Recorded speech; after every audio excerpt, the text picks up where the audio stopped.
Yo, what's up guys? So we're here to show off the new extra hero Diviser here, and this card is actually okay. It lets you spam out lots of different hero fusions, although a lot of the cards that you play in this deck, well, it's a little bit risky here because they might not be the best. I mean, we actually have one okay-ish target, which is actually Bubble Man. So let me explain this card's effect. It does let you go plus pretty easy. So what you do is when it's Link Summon, you reveal a hero fusion monster from your extra deck, and you get to add up to 2 of the fusion materials with different names from your deck to your hand listed specifically on that monster.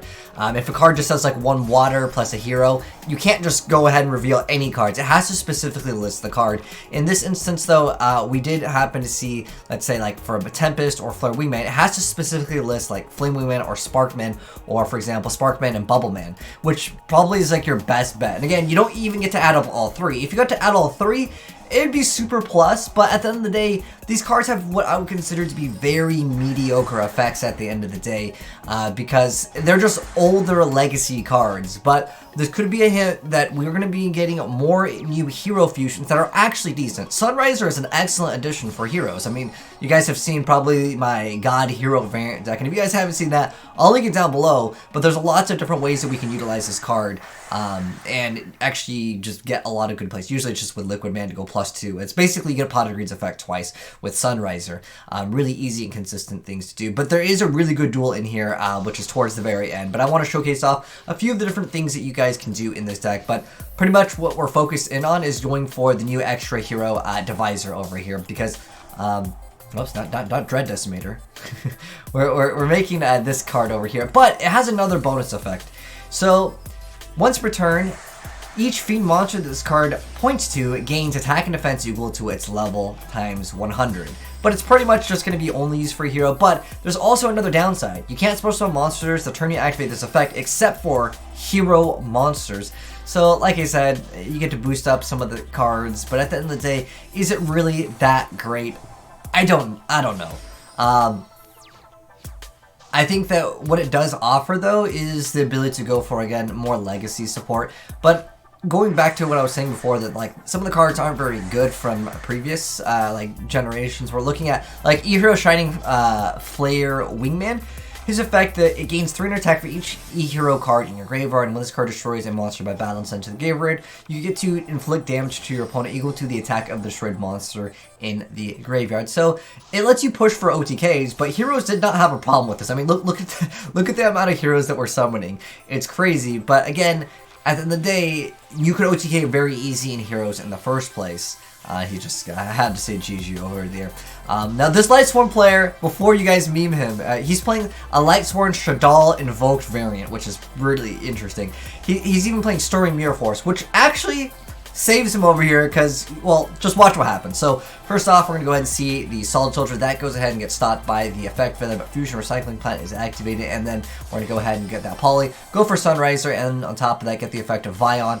And then on top of that, we're getting the effect of Solid Man. Let's go ahead and send Shadow Mist. We're going to go ahead and add another monster. And we obviously have the Miracle Fusion. We're going to go ahead and make the new Diviser card that's going to add double cards, so it gives us easy access to Poly. And then now with the Fusion Recycling Plant going for cards. So look at what we're able to go for. Again, remember, we got negated too, and we're still able to make this decent little board. So when we attack, we're going to be able to pop something, and then when this card attacks something, he's going to be taking basically the full damage. It basically negates whatever monster they would have on board as far as the damage numbers go, because basically you'd be looking at it really quickly, easy OTK here. But he happens to have Storming Mirror Force, which he tries to pop, but it's activated, so he loses his entire board. You might be thinking, well, it's GG, right? No, this deck is really good at recovering because you're able to go instantly into the +2s with, of course, Liquid Man. But again, that's more Liquid Man being like very good than the actual, like, you know, Diviser card. That's at least the way I see it as of right now, but I'm curious to know how you guys feel about it after seeing some gameplay, or if you've tried it yourself. But we got more gameplay here, but I just think that locking yourself into only heroes, not only that, but on top of that, it's just kind of meh at the end of the day. The little stat boost can be like okay in some circumstances, but again, heroes already have the ability to OTK. Adding the materials just isn't that great. Look, we're still able to kind of recover from what our opponent got rid of over here. But this one over here, this one is up against, oh, this guy's trying to play the new reptiles. honestly, I don't know about the new reptiles. I will be giving you guys gameplay footage of it, but I feel like that deck, it really needs a lot more support. There's a few okay cards. There's cards that you can instantly just make your opponent have 0 attacks, and they technically have a Snatch Steal in the deck, but again, I just don't think that it's enough. But Fusion Recycling Plant is pretty good in this variant of the deck because Liquid Man is just going to be there to add a lot of free extra cards. And on top of that, Ab-Zero kind of protects your board because if he goes away, by any means, you destroy all monsters your opponent controls.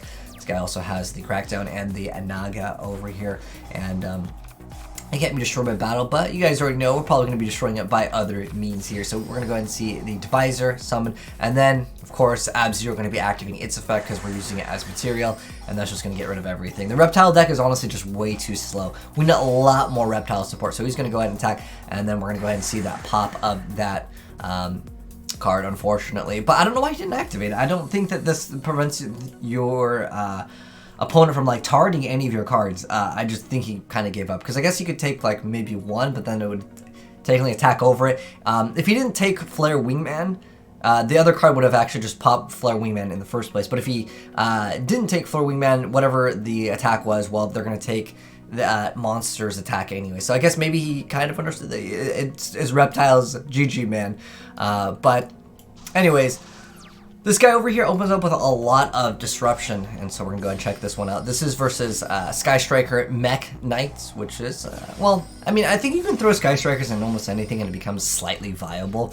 But he's got Trap Trick, Invocation, and a Super Pod. But we're going to see the Fusion Recycling Plant, and he's going to go ahead and get that Lost Win instantly here, which does stop all the rest of the back row. I think sometimes you can see your opponents activate that card a little too early. So he's going to go ahead and stop our extra hero Diviser, and then we're going to go ahead and see Sunriser and activate that effect.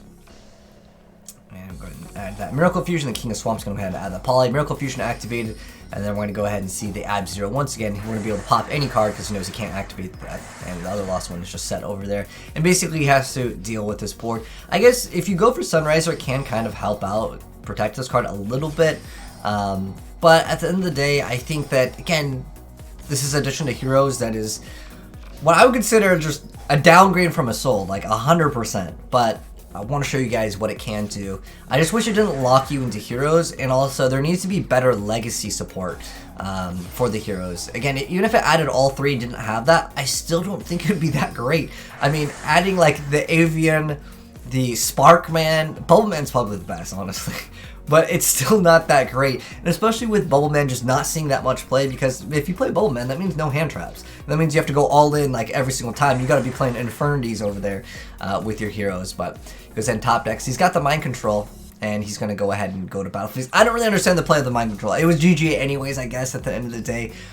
He needed to like fusion with it.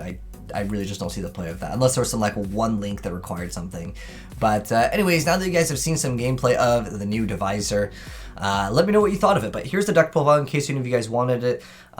So let's go ahead and hop right into it. So we got 3 copies of Sparkman, 2 copies of Honest News, 2 copies of the Ferris. I actually really do like this card. It lets you push really easy. And since you are technically locked into heroes anyways, I mean, both of these cards will lock you into heroes if you're activating the other effect where you get to set one too. But we're not playing the rest of the Vision Hero archetype. And 3 copies of Stratos, 3 copies of Liquid Man, 2 copies of Solid Man, or Solid Soldier.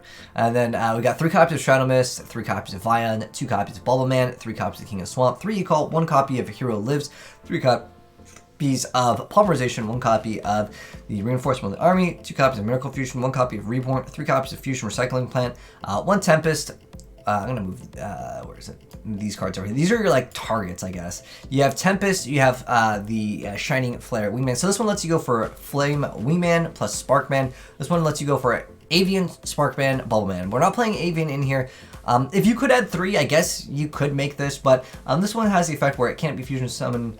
I'm sorry, it must be fusion summoned. It can't be special summoned by other ways. You can send one other card you control to the graveyard to target one monster you control while this card is face up on the field. That monster can't be destroyed by battle. Like, these are way too old support. Again, if you look at all the heroes, actually, you know, I kind of want to do this, but let me first give a shout out to my boy AzneyesWhitedragon. I'll link him down below because he's the one that built this, because I was already saying that there's a lot of like old cards, but most of them are just kind of like not usable. If we go, actually, you know what, let's go to Monster and go to Fusion. Like, they're really, oh, this has to go for, where is it, you can only summon hero monsters. But, I mean, I guess, again, it has to specifically list the card. It can't just say, like, one elemental hero. It'd have to specifically list it. Like, you might be able to throw it into other things.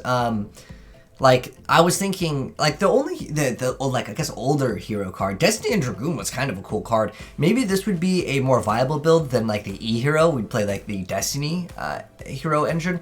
Again, adding Dogma and Plasma is, I mean, that's a lot of draw power. You can max your deck out in Trade-In, Allure of Darkness, and D-Draw, right? You can max out on all those, then you can have a Mali engine, and I think that you're looking at more of an extension, but I really feel like Destiny and Dragoon could be a great option for that. But other than that, I mean, Bersertrix, Clayman, Bulba, I mean, are you going to really max out on that many vanillas? And at that point, I was thinking, well, maybe you can go for Rabbit, right? That could be another option, although this card plus this would lock you into it. You'd have to go for it first. Whoops. There just isn't that many, like, great cards that require very specific, because remember, we're looking at heroes here. Although some of these technically are heroes, they just require kind of like Neospatians or anything like that. Again, if it requires like an evil hero plus a level 5 or higher, you can't just add whatever, and that's what it really needed to be good. Again, most of the stuff is just too old. But I think like Destiny and Dragoon could be a good option. Blade Edge and Wild Heart over here. And look at it, this card can attack every monster your opponent controls, one attack on each monster per battle phase. I mean, again, the heroes already had the option to OTK. That wasn't necessary. Now, are you really going to be playing Wild Heart Blade Edge? You crazy. But nonetheless, again, what again, 300 attack, like, it's just too small to be viable. At least that's the way I see it. But again, if this card attacks your opponent, can't activate any spell and traps until the end of the damage step. And then, when this card inflicts battle damage to your opponent, you can destroy all face-down spell and traps. I mean, if you really need to pop that, with only 1900 attack, again, they're too old. Give us some new heroes. That's what I would really like to see. I did go for that Aqua Dolphin. You can add the Neospatian. Oh, you go for that Neospatian Aqua Dolphin. Well, this one only lets you add. Where's it at? Is it add up to 2 of the fusion materials? You know, maybe Aqua Dolphin's where it's at, and then you can make your opponent reveal. Again, I checked this out right when I thought of my options, because you guys know I've been playing heroes forever. I just want to show you guys some of the other options here. This one where it gets to inflict. I think that this one was kind of cool. This is another artwork, right? Or is this Shining? This is Shining Flame Wingman. This is regular Flame Wingman, Bersertrix, and then when this card inflicts damage, you get 2 sent to the. Okay, equals to that. Oh, it has less attack. And it gains extra. Okay, so it's just like an upgrade. Wait, Flameman, Sparkman? Oh, okay. So this one, it requires different targets. Okay, that one requires Avian. Again, it doesn't matter. Most of the stuff is just too old, is really what I'm trying to get at right here. But if there's any other really good combos that I just maybe missed out on, let me know definitely in the comment section below. But I don't think we finished the extra deck. I think we were talking about like some of the heroes here. Anyways, 1 Tempest, 2 copies of Flare Wingman, 2 copies of Shining, 2 copies of Squirty Dad, and then we've got 2 copies of Abzador, 2 copies of Sunriser, 1 copy of Dread Decimator, and 3 copies of new extra hero Diviser. I guarantee you that's gonna be the name. They're not putting it out there. We get demonetized out here, but yo, hope you guys enjoyed the video. Let me know, like I said, if there's any things that we missed out on. And if you're new here, subscribe, turn on that bell so you don't miss out on new Yu-Gi-Oh builds, because I like to cover everything. Even though it might not be the most meta, sometimes people do figure out crazy stuff. And if you guys want to send me any replays, like I said, I'll probably work on a Destiny hero build, but if you guys want to send me in it before I record it, I would love to see what you guys come up with, because yeah, if you could just add Plasma Dogma, that's like double draw power, and then we can go for some type of fusion, and then this card actually has a little bit of play here. The problem that I have, though, that I did want to mention with heroes just in general right now, is unless you're going for Dark Law, there's not that much stun. Like, you're letting your opponent do whatever. Like, yeah, I guess like, this card can pop a card, but more likely, you're just going to lose your whole board. The only thing that you can have is stun in this variant technically is 0, but they'll just use something to get rid of it, I feel like. And then there's like no follow-up. Like I think most Yu-Gi-Oh decks need very quick follow-up. Like Dark Law automatically makes your opponent go -1, and then on top of that, if they're playing a lot of different decks, they just lose instantly because they have no graveyard. But anyways, thanks for tuning in, guys. Have a good one. I'm signing out. Peace.